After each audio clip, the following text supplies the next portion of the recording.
Fall is all about cozy comforts, and with Hero Bread, you can enjoy all your favorites and still hit your health goals. From breakfast bagels and meal prepped enchiladas to mouth-watering burgers and cheesy noodles. You won't believe Hero Bread's options have 0 to 5 grams net carbs and are high fiber from the taste and texture. And right now, Hero Bread is offering 10% off your order. Go to hero.co and use code FALL25 at checkout. That's FALL25 at hero.co. All figures are per serving of Hero Bread. Contains 2 to 18 grams of fat per serving. See the product nutrition panels on hero.co for more information.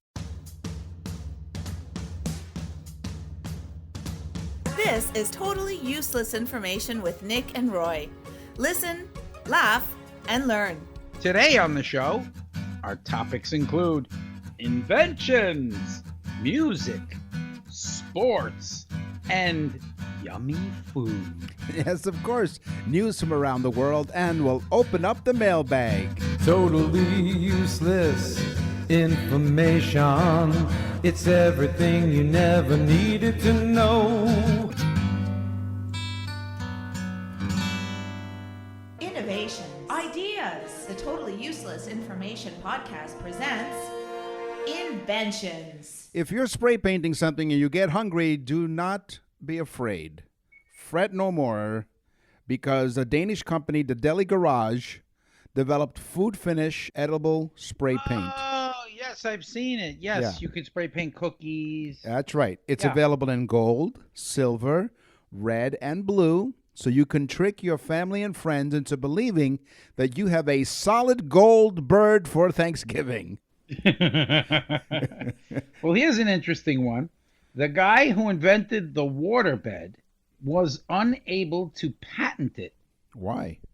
Okay. He invented the waterbed, but he was unable to patent it because when he went to patent it, the Copyright Office had said to him the concept had appeared in a science fiction novel a few years before. So the concept for the bed filled with water was in a sci-fi film. Wow. And so his invention was sunk.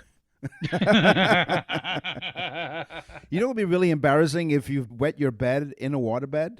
Anchors away. A motorized bathtub. In 1960, a new mode of transportation appeared on the streets in Kingston and Surrey, BC. 3 students decided to attach wheels and a motor to a bathtub, drive the bath around the busy Kingston High Street area. Much to the bewilderment of the locals, it had a rearview mirror made from a bath brush and a rubber duck acting as a horn. Okay. Wow. The motorized bath was created by 3 students from the local technical college to raise money for their charities week. And you never have to worry about a car wash because you're constantly washing. Would you mind putting that motorized bathtub to the car wash, please? Don't have to. Queen Elizabeth, we all know Queen Elizabeth. Yes. She invented the gingerbread man. The gingerbread man cookie. The cookie itself was Queen? invented by the Queen. She wanted sweet cookies made and fashioned into likenesses of people to kind of mimic the guests that she was having at her party. So the chef invented this gingerbread, which it was very, very easy to make cookies out of and to cut sharp edges. And so he invented the gingerbread cookies. I've seen gingerbread cookies, and I know you have as well. So Yeah. she had some strange looking guests. You know, Had I little buttons and I do. smiley faces. What I wonder is when you have a gingerbread man, do you bite the leg, the arm, or the head first? Oh, yeah. I actually tell it, too. All right, this is going to hurt. Tell us the secret. Yeah. So we all remember the great 60s classic toy, the hula hoop. Before it was known and recognized as the common colorful plastic toy, sometimes filled with water or sand, by the way, the traditional hula hoop was made of dried willow, grapevines, or stiff grasses. Though they've been in existence for thousands of years, it was often incorrectly believed that they were invented in the 1950s. Now, I have this guy's book. Author Charles Panatti, author of Extraordinary Origins of Everyday Things, records a craze with the usage of wooden and metal hoops in the 14th century England. He reports that the doctors treated patients suffering from pain, dislocated backs, and even heart failure due to hooping. Panati also says the name hula comes from the Hawaiian dance in the 18th century due to the similar hip movements of the hula dance. Hula hoops. We need to find out. Could you imagine, like, that's where certain sayings come from? So the doctor's probably saying, "Look at this moron. He hurt his back. What a hoople." No, but a big shout out to Charles Panati. It's a great book, Extraordinary Origins of Everyday Things, and it has anything from traditions to how things were invented. As a matter of fact, there are a couple of items on this show that I've gotten from his book, but it's definitely a great book for you to read. But after you listen to Totally Useless Information with Nick and Roy, of course. Okay, Nick spoke about the hula hoop, which is a big circle. Well, I got one that's very similar. It's called the mono wheel. And though you may not have heard of it, it was invented in 1932 by J.H. Purves. What a perv. Well, J.H. Purv invented this big circular wheel, very thin circular wheel, that he could sit inside, and there were two wheels attached to the inside of the wheel, which spinning the original big wheel that he sat inside of. So this single wheel would run down the street.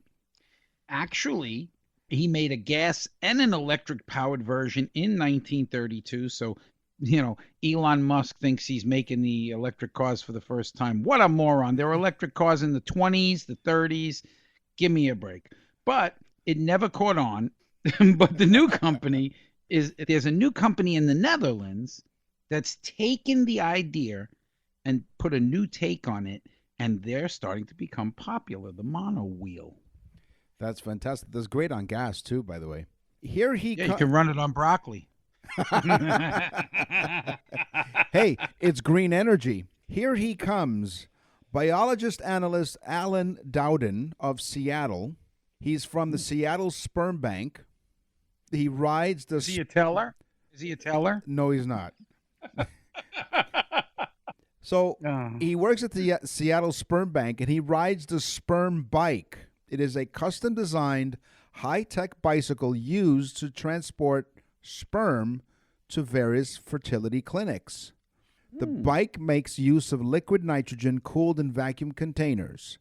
The Seattle Sperm Bank rides the sperm bike on the streets of Seattle, including biologist analyst Alan Dowden. So last week on the sex portion, we learned that sperm travels at 28 miles per hour. I wonder if the sperm bike travels at the same speed. It has to. Otherwise, he spoils the whole batch. Yeah, exactly. He just wants to keep the sperm happy. Yeah. And as he's going by, he's like, on this side is the Chrysler building. he's giving tours. Up ahead is a statue. Up ahead is an egg. Up ahead. Up ahead is an egg. Go for it. Oh, my God. What are some of the greatest inventions of all time? Well, we'd have to say probably that the wheel is the number one invention of all time. But firearms. Firearms are right up there. Invented in the 11th century, right after the invention of black powder. Somebody realized you put the powder in a pipe and boom, you blow a rock out. And then, of course, they fashioned bullets and they got better and better.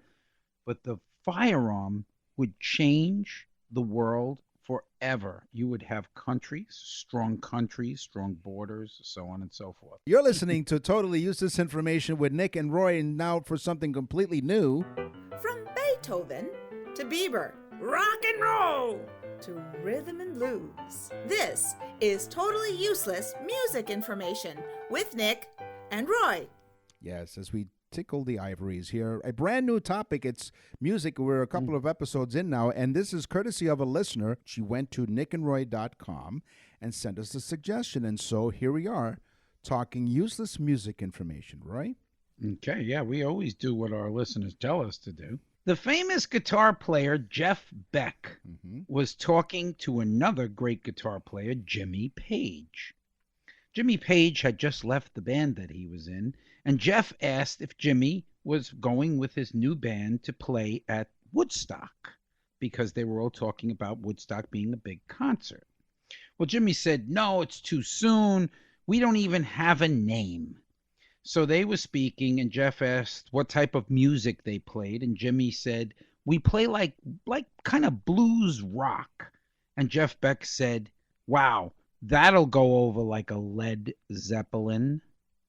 There you go. And so Jimmy ran back to the band and said, guys, I got the name Led Zeppelin. And the rest is music history. There you go on totally useless information with Nick and Roy. See, it's not so useless after all.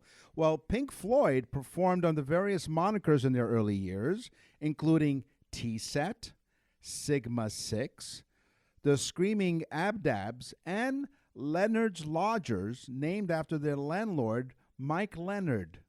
Okay? Leonard's Lodgers was one of the monikers that Pink Floyd used in their early years of their performances. They're great. Yeah. Pink Floyd's the best. Oh, yeah. I mean, you could sit there and just listen to their albums. The Wall especially is one of my favorite. The longest marathon of karaoke. Oh, no. Okay, this one I love. It lasted 5 days.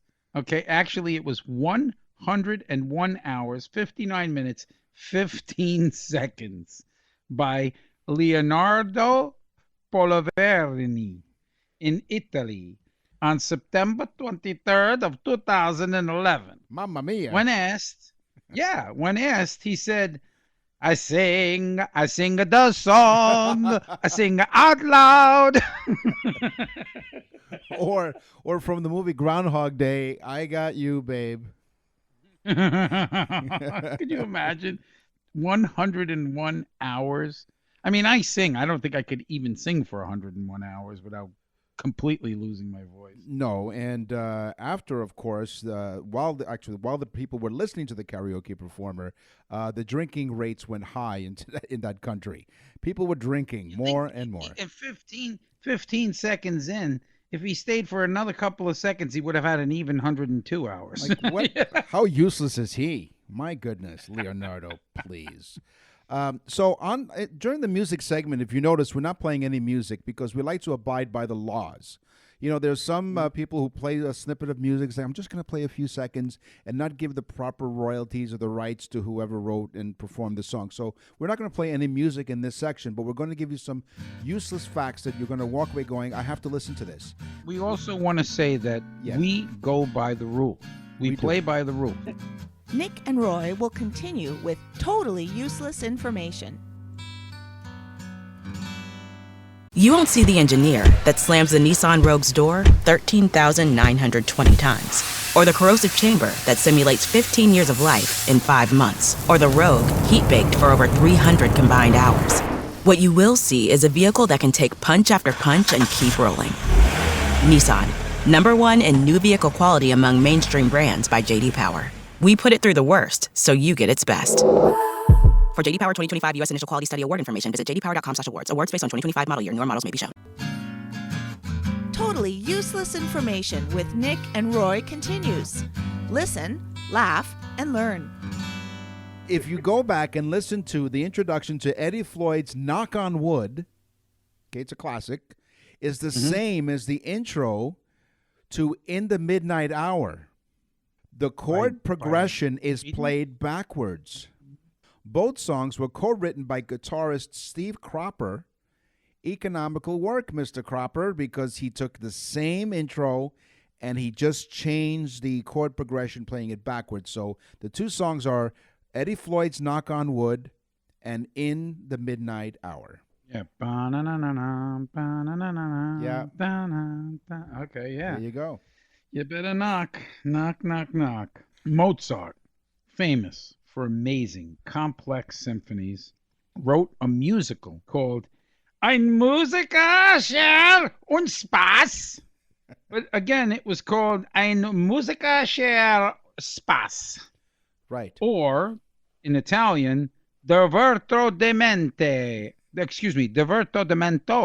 It's translated as a musical joke. Okay? And it was believed that he wrote it as an insult or a joke to people's taste in music. He probably was being wise and said, I'm going to make this completely ridiculous junk and see if these people listen to it. And they did. No one really knows for sure if that's what he did, but I mean, it's pretty horrible. This guy messed with the audience, you know? And he was a genius in doing so. So we all know Elvis Presley lived at Graceland. Mm-hmm. All right. Where did the name Graceland come from? His mom? No, it was named after the original owner, S.E. Tooth's daughter, Grace. Wow. He owned the house, and his daughter's name was Grace. It is the second most visited private residence in the United States, outside of the White House, of course. But Graceland was named after the original owner's daughter, named Grace. Amazing. The largest, this is one, folks, that people are going to say, you've heard of concerts like in Central Park. I think there was like 1 million people at the Simon and Garfunkel Central Park. Yeah. They've had concerts of 1 million people, which is just amazing. Okay, but the largest free concert ever was in Rio de Janeiro, New Year's Eve, 1993, on Copa Beach. Get ready. How many people do you think? All right, so I'm looking at the studio audience. There are 5 people in the audience because of social distancing. 3 million. Okay. 4.2 million people watched as Rod Stewart performed. Rod Stewart had 4.2 million people in Rio de Janeiro on New Year's Eve 1993 on Copa Beach. Said a person at the very back, okay, he said, Rio? What are you talking about? I'm standing in Colombia. Here's the ironic thing. So the very person at the very back, when the clock struck midnight, he had nobody to kiss. So the most popular, the best-selling musical instrument in the world, okay? And if you're listening to the show, as you always do, as we suggested, have a pen and paper handy, crayon, eyeliner, pencil, whatever, write it down. The world's best-selling musical instrument are harmonicas.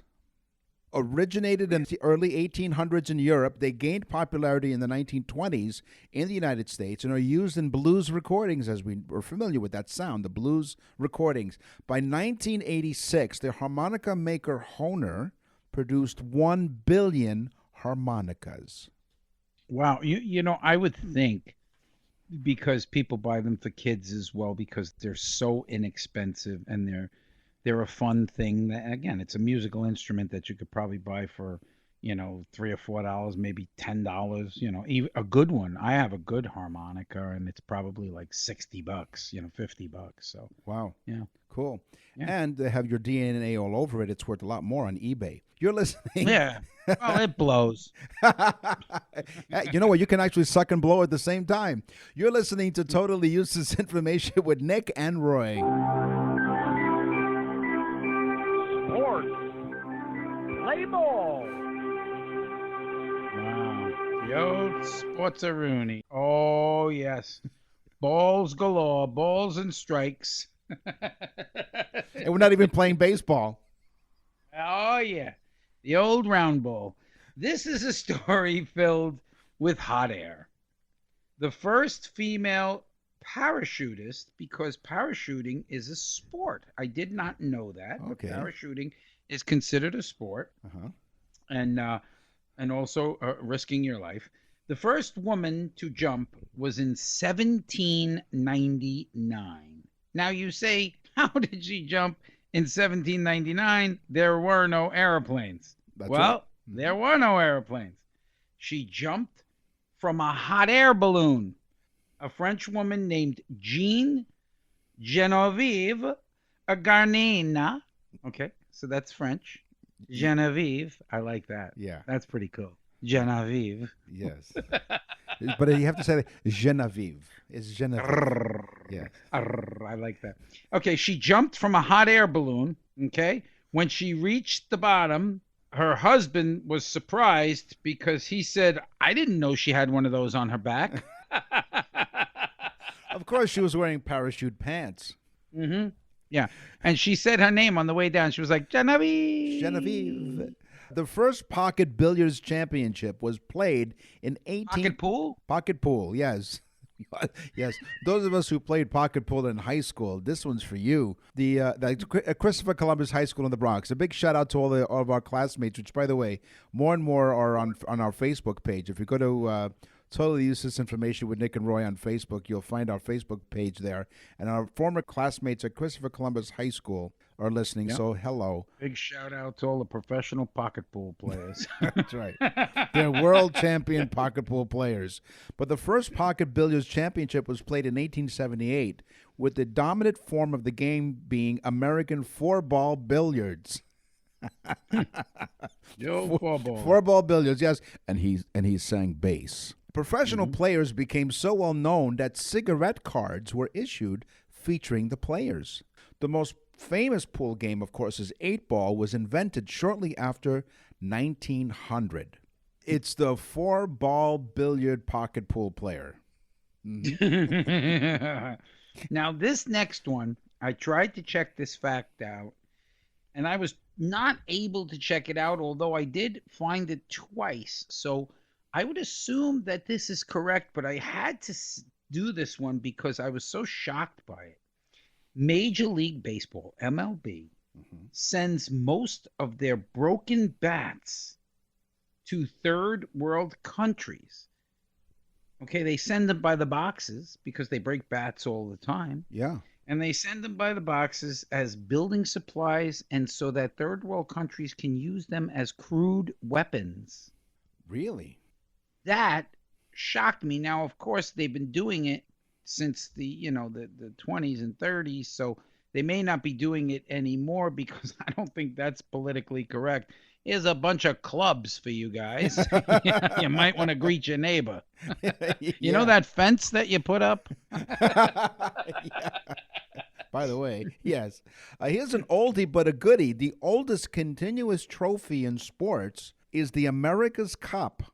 It started in 1851. Now, those of you who don't know what the America's Cup is, Roy, what's the America's Cup? It's a large cup that people drink from in states in America. Since 1851. No, it's a sailing race. Yes. Yeah. In fact, that's funny because one of the things that I was going to have was talking about the U.S. Constitution, which was a boat that won the America's Cup twice. It started in 1851 with the Americans winning for 132 years consecutively. Wow, they knew what they were doing until Australia came along and took the cup in 1983. They probably didn't win it. They just took it. Can't trust those Australians. They go down under. Yeah, but if you're into that kind of thing, sure. Whatever. Whatever happens in Sydney stays in Sydney. She says hello, by the way. What happened to Sydney stays in Sydney. Yeah, okay. 9 months later. Oh, my God. Hello. It's all how the sentence is thought about. It's not what you say. Yes. Okay. Nick and Roy will continue with totally useless information. You won't see the engineer that slams the Nissan Rogue's door 13,920 times, or the corrosive chamber that simulates 15 years of life in 5 months, or the Rogue heat-baked for over 300 combined hours. What you will see is a vehicle that can take punch after punch and keep rolling. Nissan, #1 in new vehicle quality among mainstream brands by J.D. Power. We put it through the worst, so you get its best. For J.D. Power 2025 U.S. Initial Quality Study Award information, visit jdpower.com/awards. Awards based on 2025 model year. Newer models may be shown. We're back with totally useless information with Nick and Roy. Listen, laugh, and learn. Pete Rozelle was the commissioner of the NFL. You knew that, correct? Because he was the commissioner for a very long time. Yes. Of the National Football League. For those that don't know, Pete Rozelle was the commissioner. He was born with a spinal protrusion that looked like a small tail. Oh. Which he could have had removed, but kept it all his life. He said it made him feel more comfortable when he was just hanging around. Now, this moron, Pete Rozelle, that was the commissioner of the NFL, could have had this little protruding tail, an actual tail. The man was born with a tail.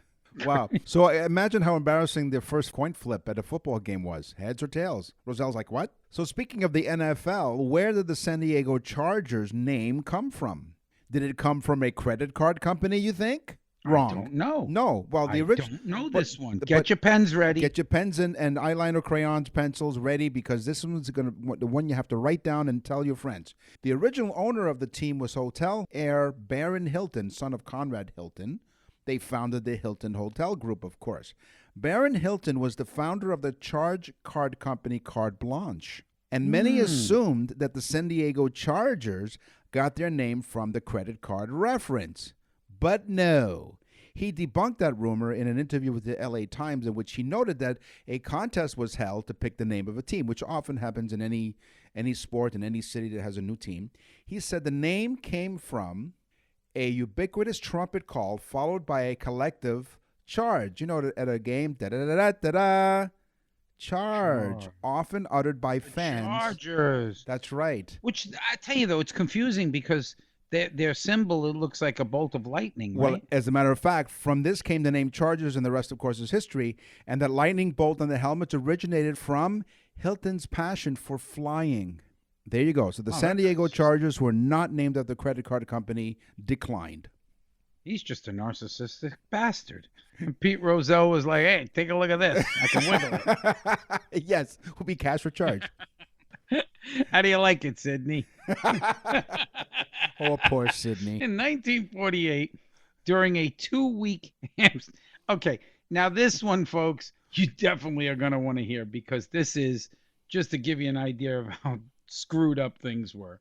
In 1948, during a 2-week hamstring injury, the Dodgers replaced Jackie Robinson in the lineup with a man named Herschel Morowitz. But to make matters worse, they put him in blackface.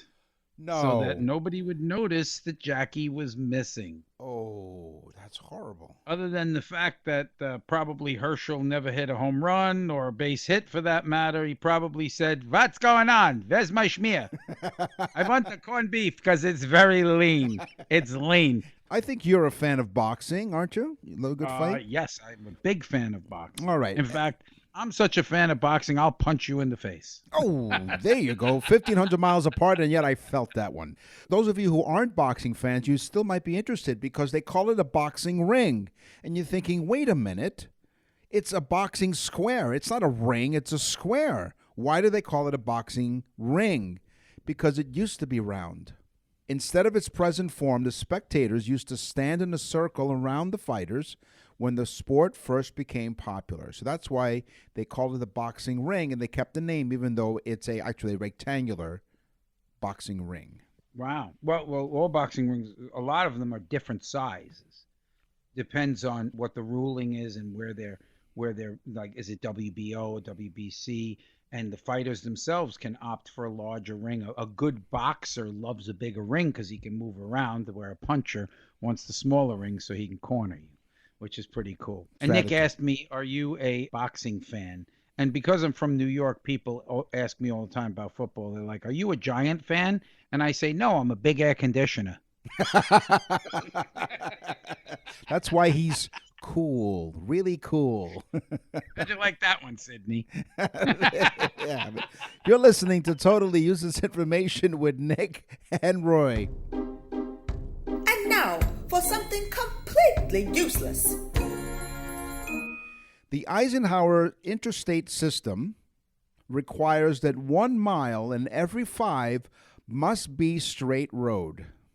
These straight sections were usable as airstrips in times of war or other emergencies. So the Eisenhower interstate system, and if you've driven in the United States, it's the Eisenhower interstate system, which requires that 1 mile in every 5 must be straight.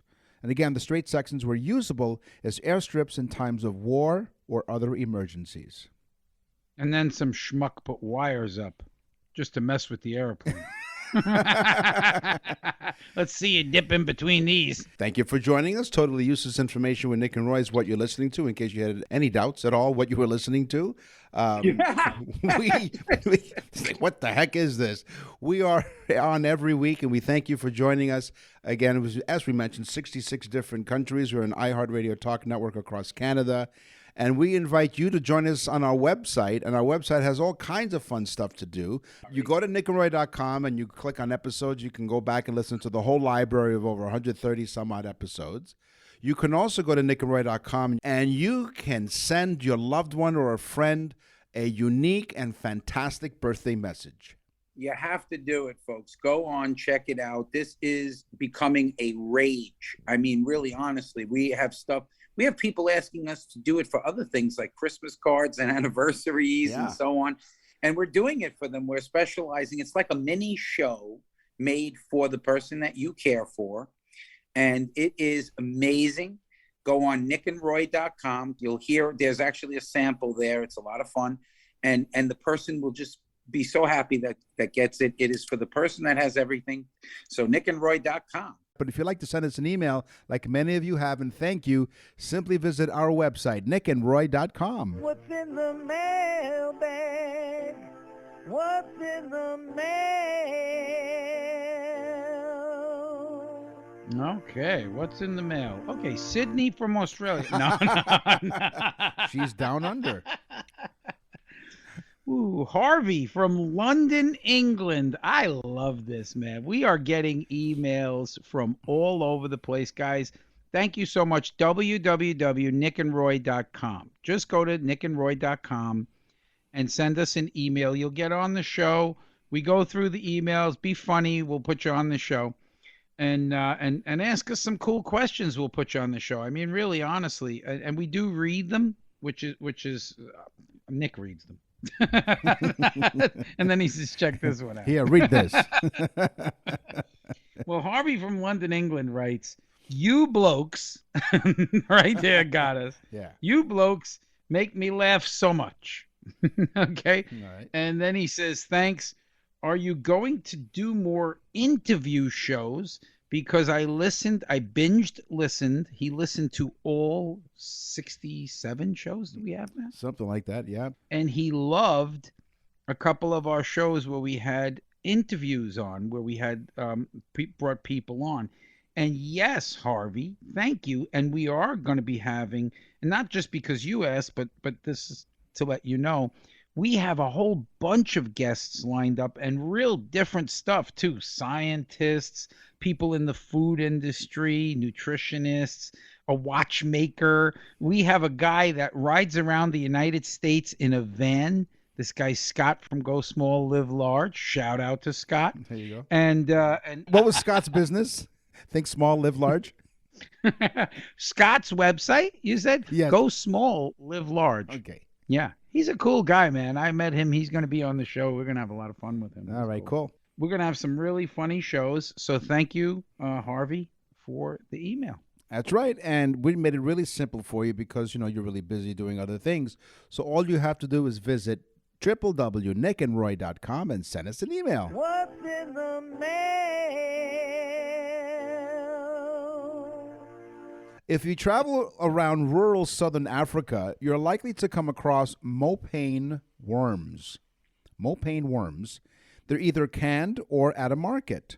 What do these mopane worms taste like, you ask? What do these mopane worms taste like, you ask? Nick, what do those worms taste like? Some describe the taste as burnt steak, crunchy and salty, and of course, butter and peanuts. The mopane worm. Nick and Roy will continue with totally useless information. You won't see the engineer that slams the Nissan Rogue's door 13,920 times. Or the corrosive chamber that simulates 15 years of life in 5 months. Or the Rogue heat-baked for over 300 combined hours. What you will see is a vehicle that can take punch after punch and keep rolling. Nissan, #1 in new vehicle quality among mainstream brands by J.D. Power. We put it through the worst, so you get its best. For J.D. Power 2025 U.S. Initial Quality Study Award information, visit jdpower.com/awards. Awards based on 2025 model year. Newer models may be shown. You're listening to Totally Useless Information with Nick and Roy. Listen, laugh, and learn. Your weekly sweet and savory facts of totally useless information with Nick and Roy. Come and get it! That jingle is that intro is one of our first original ones since we started from episode 1, I think. That goes way After back. you made that, I began to lose weight. Well, here's a food that only has 3 ingredients. You know, you read those food labels, and most of the time you can't pronounce half of the stuff, any of the ingredients, right? You're reading, go, what the heck is this? But what if I told you that one food item contains only 3 ingredients? They are corn oil, and salt. That's it. The food, Fritos. Whoa. 3 ingredients: corn oil, and salt. That's it. Nothing else. No spices? Nope. Corn oil, and salt. That's amazing. I like Fritos. Corn oil, and salt. That's it. I like dipping them in an onion dip made with sour cream, riboflavin. You know, we should do that. I think we should, in an upcoming food episode. Folks, you're in on something really brilliant here, because even though we have planned a show, but we can also think out loud, and I have an idea for maybe what we can do in the food section in the future episode. Folks, I hope you're enjoying this show, because if Nick gets his way and we start reading labels, the show's over. No, but what we're going to do is, I know that the show's for the audience, but I think you and I should read some labels and come up with the ingredients, and the other person has to guess what it is. Okay, all right, that's it. So we got it. We'll do that in an upcoming show. episode, an upcoming show. Yes. We'll do that. Guess the food. I'm down for that, and All there right. should be some sort of prize. Like, for instance, you should have to wear like an American flag shirt, or I have to wear a Canadian maple leaf. Yeah. Well, what are you, a size extra large? Yeah. I'm going to order it Sometimes for you. I'm double XL. Okay, the number 1 source of antioxidants in the American diet, the number 1 source, is coffee. Can you imagine that? Coffee. It doesn't even have much antioxidants, but it does have some. But because we drink so damn much of it, it is the number 1 source of antioxidants. I know I get my share of antioxidants. Yeah. So I'll tell you Super that. healthy My teeth now. are chattering. Yes. Yes, it helps fight aging and heart disease. I guess that's why I look so damn young. I have about 35 cups of coffee a day now. Yeah, he's good to the last drop. That's why everyone looks like a college student that works at Starbucks. That's exactly the reason They're why. really not. They're in their 80s. Hey, name the product. Good to the last drop. What's the product? Good to Maxwell House. Thank you very much. Ding, ding, ding. You win an all-expense-paid trip to the other room. Okay, Yes. Sink or swim. Different fruits and vegetables will float or sink depending on their density. In general, apples, bananas, lemons, oranges, pears, and zucchini will float, while avocados, potatoes, mangoes will sink. Others, like turnips and sweet potatoes, sometimes sink and sometimes they float. Depends on how they feel. I wonder, we should have a test to see if you eat them, if the aftermath floats or sinks. In the food segment. How disgusting is that? It was. Listen, according to Dr. Oz, if it floats, it's a good thing. But anyway, go on. You were saying. Nobody said we're classy. In China, bird's nest soup is a delicacy. It's very, very expensive. Have you ever heard of it? Bird's nest soup? No. I've actually heard of this. Okay. It's considered an aphrodisiac. It's supposed to promote a healthy life. You're supposed to live longer if you eat bird's nest soup. It's like $500 for a bowl. It's crazy. But they use the bird's nest of the swiftlet bird, swiftlet.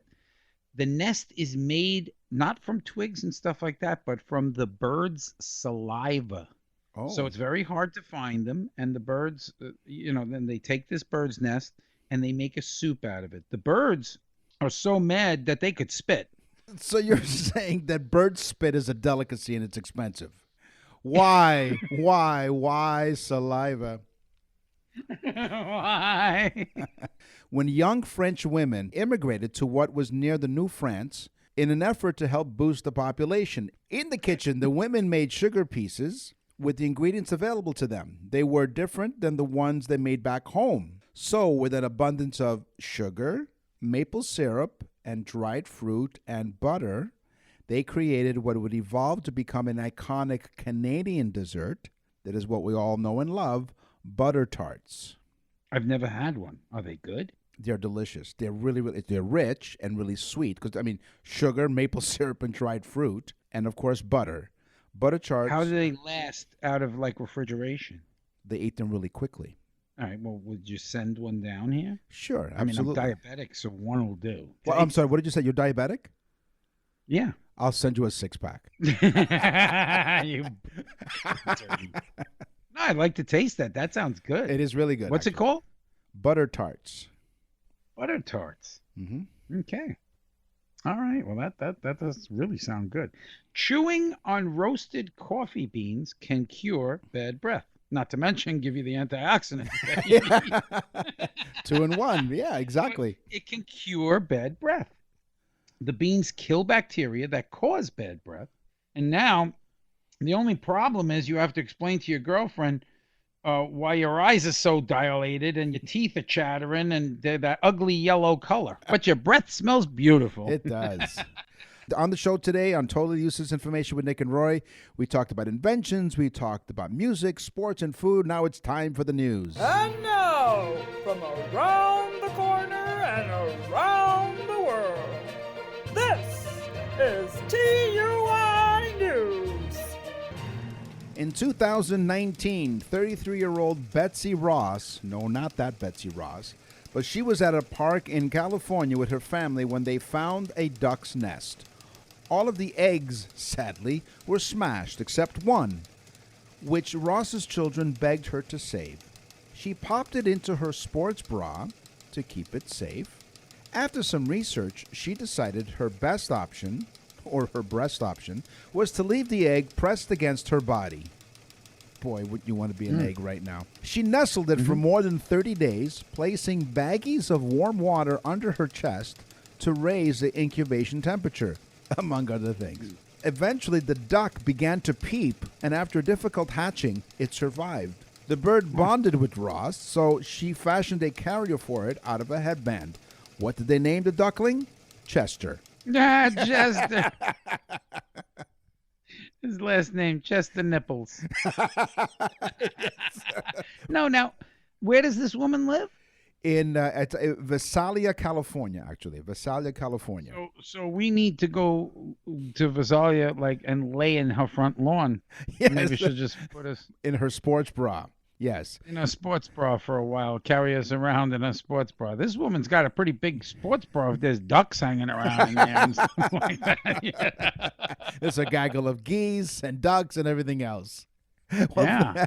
Well, we want to thank you for joining us week after week. We will scour the internet and gather. Thank them. I'm not thanking them. They should be thanking us, Nick. We're giving them good stuff here. Yes, and thank you for joining us and learning stuff. Terrible. We will. At least I will scour the internet. He will too. We scour the internet every week and gather more useless information for you guys next time. So thank you. Yes. So in the meantime, we want to say bye to Sydney. Tell a friend about the trend. I'm Nick. And I'm Roy. Totally Useless Information with Nick and Roy is a production of nickandroy.com. Visit nickandroy.com to access the full library of episodes or wherever you get your podcasts.